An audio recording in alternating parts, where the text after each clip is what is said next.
છોરે યાત્રા મોદી સાહેબ લઈને નીકળવાના છે. ઇતિહાસને ફરી વખત સમગ્ર વિશ્વને બતાવવાના છે. કેટલા આવવાના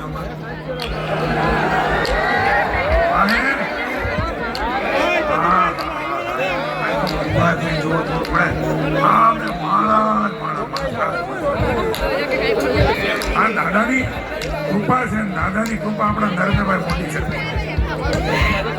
એટલે ભારતને વિશ્વના આપણા કોઈ દુશ્મન દેશ એ કાંકરો નહીં હલાવી મિત્રો. કાલ સવારે 108 ઘોડા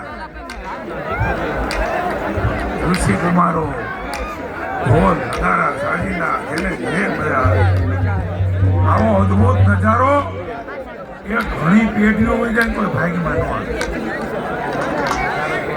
આપણે ભાગશાળી છીએ. આવો આધ્યાત્મિક સ્વાભિમાનનું આપણું ગૌરવ સોમનાથ સ્વાભિમાન ગૌરવ તરીકે ઉજવીએ છીએ. આપણે ભાગશાળી છે. આપણો હાથમાં કેવું હોય છે કે આપણે હાજર છીએ. બાકી 1000 વર્ષ પહેલાની આપણે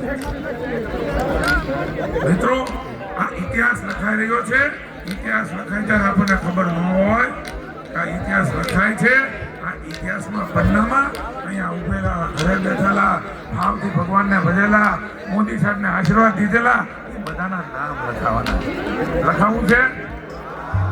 ભાજપની ભૂપેન્દ્રભાઈની અને આપણા હર્ષભાઈની માનની મોદી સાહેબની સરકારોથી નિમંત્રણ આપવા આવ્યો છું મંત્રી તરીકે કે સવારે આ શૌર્ય યાત્રાને વધારવા આપણે એવા ઉમળકાભેર આવી આપણી પેઢી કરી જાય એવા ભગવાન આશીર્વાદ. જય સોમનાથ. આમંત્રણ આપજો અમારા વતી. સવારે 8:30 આમ રોડ આમ જુઓ ટૂંકા ભરવા જોઈએ. તો મોદી સાહેબને એમ થાય ને કે અહીંયા તો આપણે દહ રોડ થાય એવા પછી મિત્રો હવે એક લાવો નહીં મળે. હું વિનંતી કરવા આવ્યો છું, અપીલ કરવા આવ્યો છું.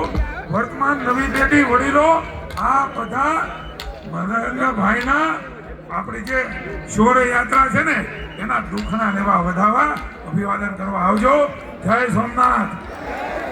કેટલા વાગે કીધું? કેટલા વાગે? 8:30 ભગવાન બોલાવે છે. પધારજો.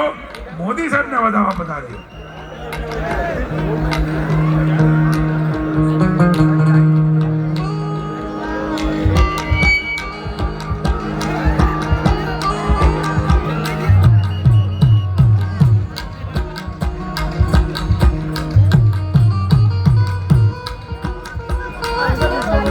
આ યાત્રા ક્યાંથી શરૂ થવાની?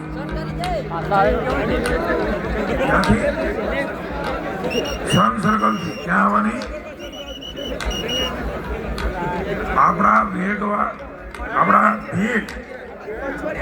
ભેગડાથી ભેગ અને હંગીરજીની